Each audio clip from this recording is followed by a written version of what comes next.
Exciting day today. I thought it blew an XRS from backcountry away.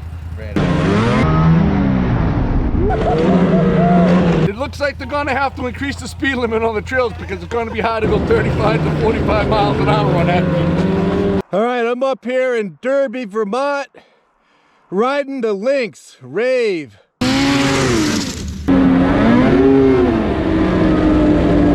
Yeah, courtesy of Walt's Service and Sales up here in Derby. This sled is rocking.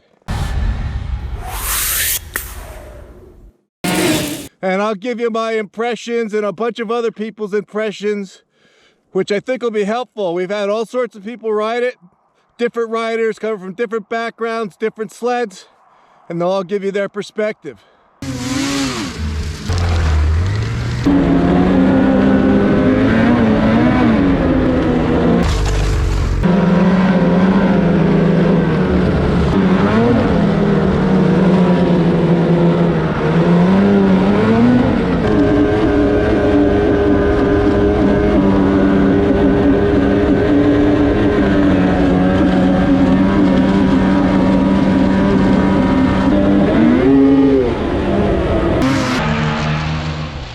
Hooks right up and goes.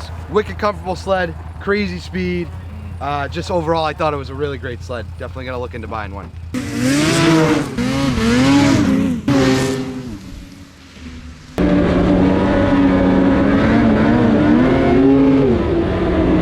The Rave RE. Rave.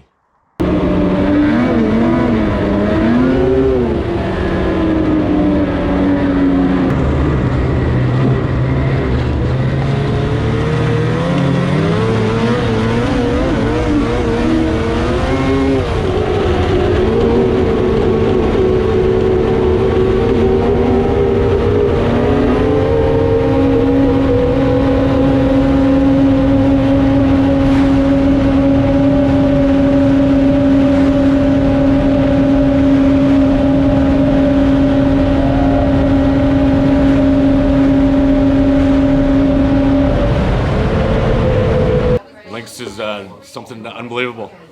Never been on a sled like it. Basically the way it corners. Things just like it's on rails. It's not even comparable. I don't, it's just, you gotta ride it yourself. I saw 112 miles an hour on a Speedo last night. My name is Scott Jennis. Today we're at Walt's Sales and Service in Derby, Vermont. And we're here to talk about the new Lynx snowmobile. How many miles do you have on it so far? How many miles I have on it? Probably 250 miles on this sled so far. And we're gonna have it around here all winter for demos and to really log some miles on this to get a really true feeling of this new snowmobile. So how new is it?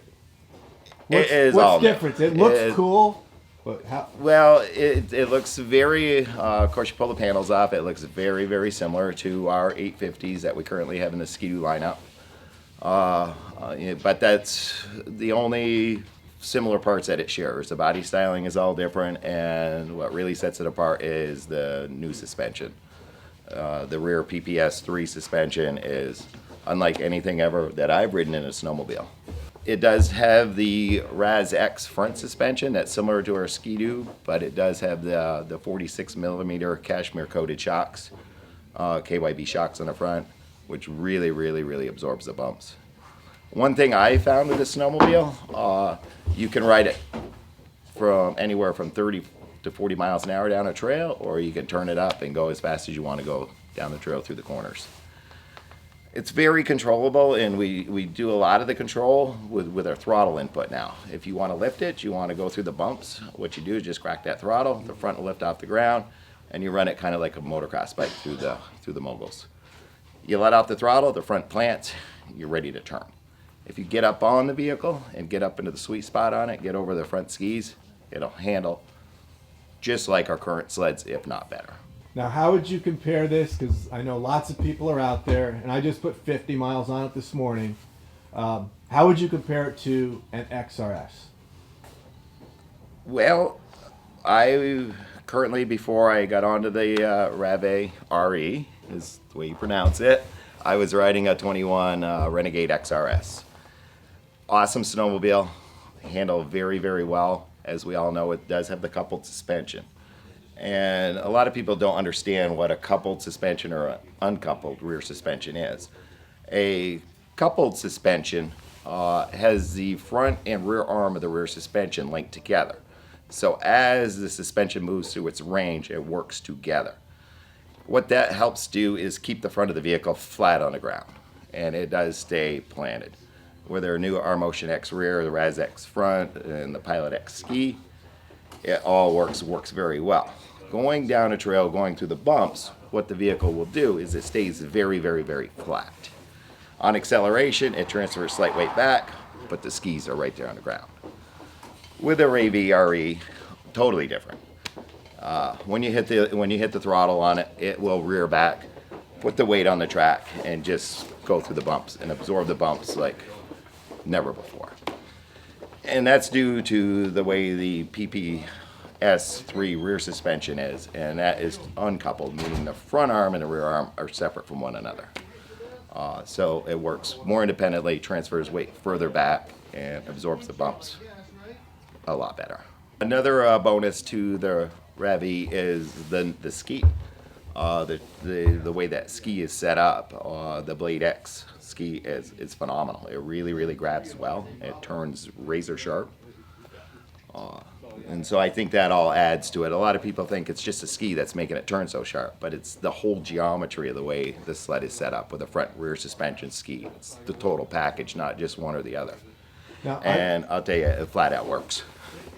Now, I know that track looks really beefy. Talk about the length, the track, and then I heard you might have opened it up last night. Well, the track is 137 inch track length. You'll see it says 3,500 on the side. That's actually in centimeters. Everything is measured on this vehicle in the metric system, of course, coming from Finland. And it also is utilizing the 1.5-inch ice ripper track, which works very, very well under there. It hooks up incredible.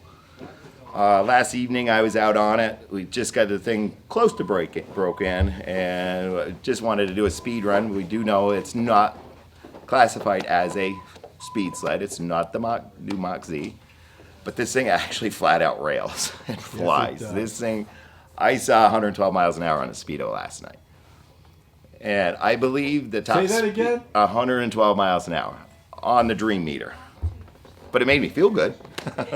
Yeah, but that's still on any I was speedometer, rocking. That's fast. It was rocking. I had a 900 Ace Turbo that was just tuned to 205.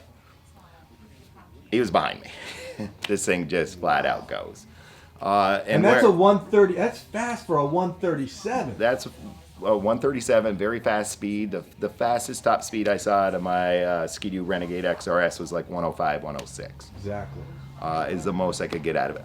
And obviously, I know being a long track, deeper lug on the XRS, I don't buy the vehicle for a top speed sled. It's more of a trail sled, more of a grip corner to corner. That's what I prefer, especially with a longer track, deeper lug, is a corner to corner grip.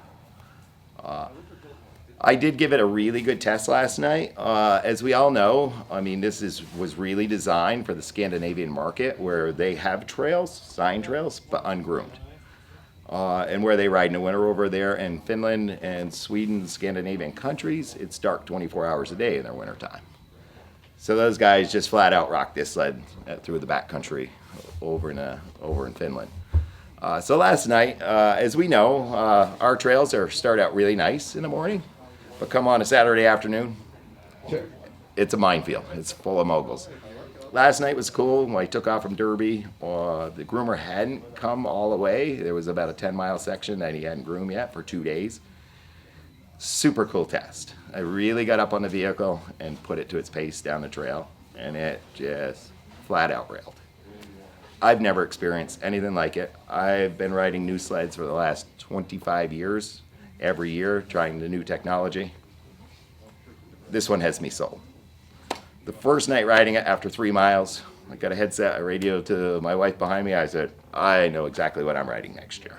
This thing is cool. It's a very, very, very fun sled. Is it the sled you're going to take to Quebec and put 300, 400 miles a day on? Definitely not.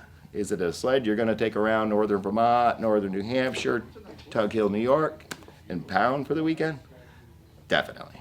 That is the sled.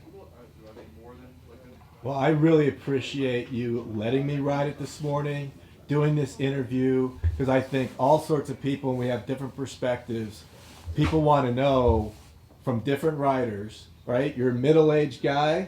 I'm older than you. And what you're saying about it, I just interviewed some guys that were 16, 18, 50. And I think people are really going to enjoy the perspectives of everyone. Yeah, speaking of that guy, I put the first night out riding it, I put a 55-year-old woman on the sled. She rode it for about 10 miles. She got off it, she turned to her husband, and she says, "This is my next sled." And I did that just because I wanted to see how everybody reacted to it. Last evening, I put 9 different people in our group that were riding it, and they're from all different years of Ski-Doo snowmobiles, and everyone got off it and said, "That is cool. That is a really cool sled." But I thought because of those shocks, those are even beefier than the XRS, that I was going to be riding something that was so stiff. And it is stiffer, but man, it handles better than I expected. Yeah, it's definitely a firm setup, but everybody, like you just mentioned, has their perspective of it being too stiff. It definitely is not too stiff. It's very compliant, and the harder you do go with it, the better it works. I have yet to bottom it out. And how much adjustability is on those shocks relative to your typical KYB Pros that you get on an XRS? I mean, it looked like it. My quick look was that you could do all the compression changes, you can do the dampener, etc. I mean, maybe you can explain to everybody what the differences are. Well, with the front shocks, they are like I mentioned, the KYB 46 Pro shocks. They do now have low speed, high speed compression adjustment, as well as rebound and, of course, spring adjustment. Totally adjustable front suspension shocks. And in the rear, it's actually kind of unique because the rear shocks utilize a coil over spring over the shocks, unlike our torsion springs that we use in our R motion. Those shocks as well have compression, low speed, and high speed adjustments on them. So very, very tunable. I didn't know tunable. that. Yeah. Yes. Wow. Okay. And the name is unique. You know, over here in North America, you know, everybody's going to be calling it the Rave, but the way it's really pronounced is Rave. And RE actually stands for Race Edition, is what the RE stands for. Okay. Super cool snowmobile. Stop by Walt Sales and Service today. Get your test ride. We will have it here until the snow's gone. It is staying around to the end of winter. And it goes up until March 31st to place your order on this. And they're unlimited, so come on in, order away. All right. So that was an awesome interview. I learned quite a bit about the technology behind it and the suspension. So I took it out this morning at 7 o'clock. Trails were pretty minty, but I took it on some tests in some areas that they can't groom, like on ponds and lakes. And that suspension is way different than anything else I've ridden from a BRP product. So let me just start off. So I've had multiple XRSs. I have a current XRS and a backcountry. And I'm going to order 2 new sleds this year. So my perspective is it's probably one of the funnest sleds I've ridden. I love the way that it fits. I love that little narrowness in the seat. And you point it and it goes where you point it. It's easy to steer. You wouldn't believe it. With that shock package, I was a little bit, I want to say the word intimidated, because you watch the videos that BRP put out there and you got the guys over in Finland, you know, hitting those 5-6 foot bumps and everything, all that. I'm saying, oh, that's going to be stiff, be fun. But let me tell you what, I didn't notice it to be too stiff. And I was able to control the skis. I was able to control the lift. I mean, it is fun. I told you I got a backcountry, and that'll lift up when you want it to. This thing is definitely more flexible. And the way it hits the bumps is different. It's not as flat and grounded as an XRS. You know, an XRS, you'll feel every bump. It's flat, and you're very controllable. This one, you can lift it based upon your throttle and your weight and where you're positioned, and have it ride however you want on the bump. To me, it's a lot easier. Going into a turn pretty fast. If you get up on it, you lean into it, and that little indentation that's different on the Rave or Rave is really helpful versus the XRS. I mean, let's face it, those of you that ride pretty aggressive on trails, you got to hang pretty hard to get your skidoo to turn. Now, it does a good job.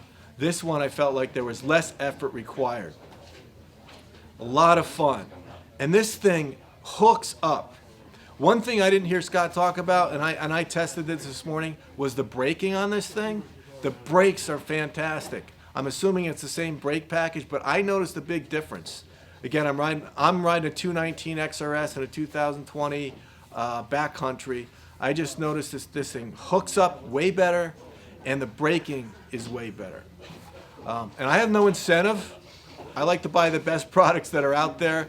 What I'm trying to do with this video is just bring you different perspectives, because if you can't go ride one, you know, we just interviewed a couple of young guys, middle-aged guy, a little older than middle-aged, and I love it.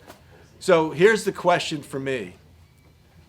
I talked to a few people about an XRS 137 before I rode this. I'm definitely getting a Mach-Z. All right, I'm gonna get another trail sled. So the question is, do I get the Rave or do I get the XRS 137 Renegade? That's gonna be a tough thing to answer. So I had a lot of fun. Here's my perspective right now. I rode this thing 2 hours ago, 50 miles on it. It was way more fun, meaning I could do a lot more things with it than you can on an XRS.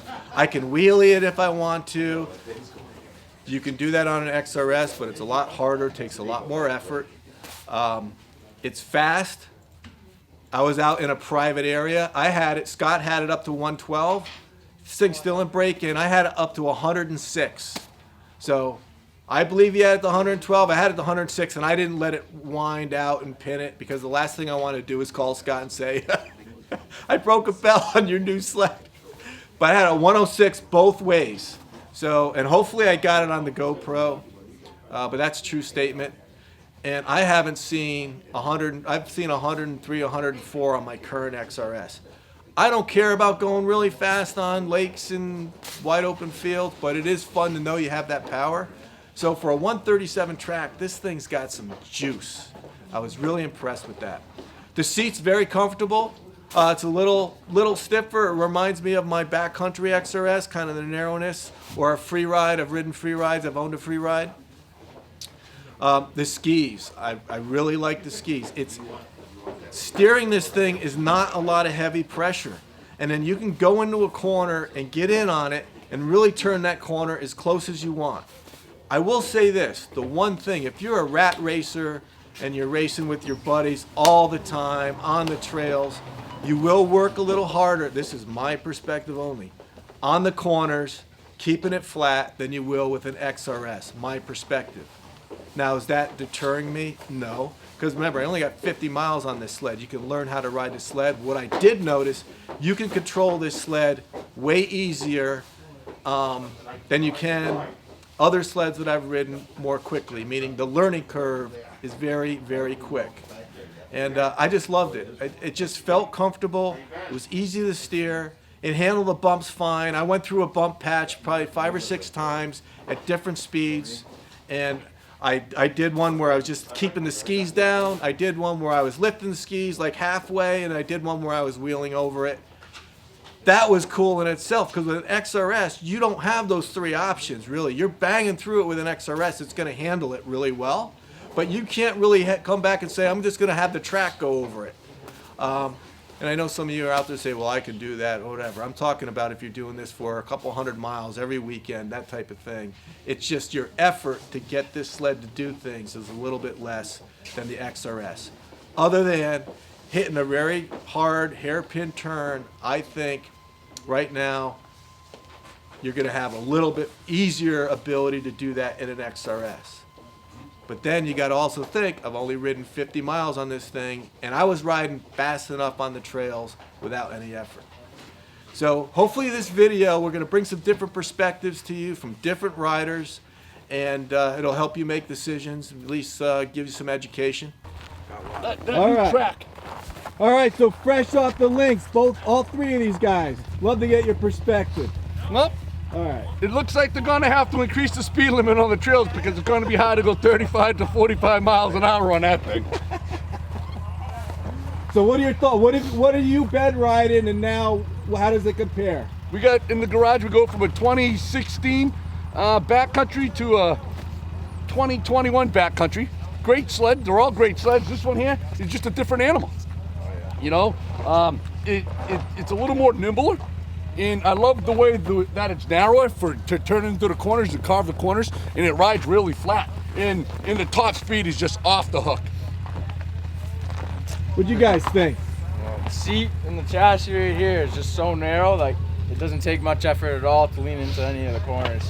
And the skis in the front shocks and the A-arms and everything are just set up really solid and good. So it just hooks right up, no tipping in the corners at all. Yup. Hooks right up and goes. Wicked comfortable sled, crazy speed. Just overall, I thought it was a really great sled. Definitely gonna look into buying one. Now, how would you compare this to an XRS or a backcountry? I thought it blew an XRS or backcountry away. Right out of the water. Really? I thought so. We rode that one too, and I rode this one. I thought it was a huge difference. A backcountry would be better in the off-trailing, but if they make this in a 146 with a bigger lug on the track, this thing would be an all-around great machine. Thanks, guys. Thanks. Tell us where we are and what you thought about riding that Lynx, baby. Well, we're in, of course, Derby, Vermont. Lynx is something unbelievable. Never been on a sled like it. And what did you find that was different compared to other sleds? Basically the way it corners. Things just like it's on rails. And what about the new kind of seat and the way that feels? Seat's nice. You can get up and ride it if you want to ride it aggressive, or you can sit back and relax on it. And what would you compare it to? So I'm sure lots of people are trying to figure out, what sled do I get? I've ridden trail sleds, a lot of skidoos. So what would you compare this to? So I'm an XRS guy. I don't know if that's appropriate. That's what I'm riding right now anyway. Okay. So what are the strengths and weaknesses? What are your thoughts? It's not even comparable. I don't, it's just, you got to ride it yourself. I just put 50 miles on it this morning, man. I can't wait to talk about it. And Tim, what do you do here at Waltz? I am the service manager. Thanks for watching Adventure Streaming, guys. And if you haven't subscribed already, please do. Check us out. And until next time, enjoy your adventures.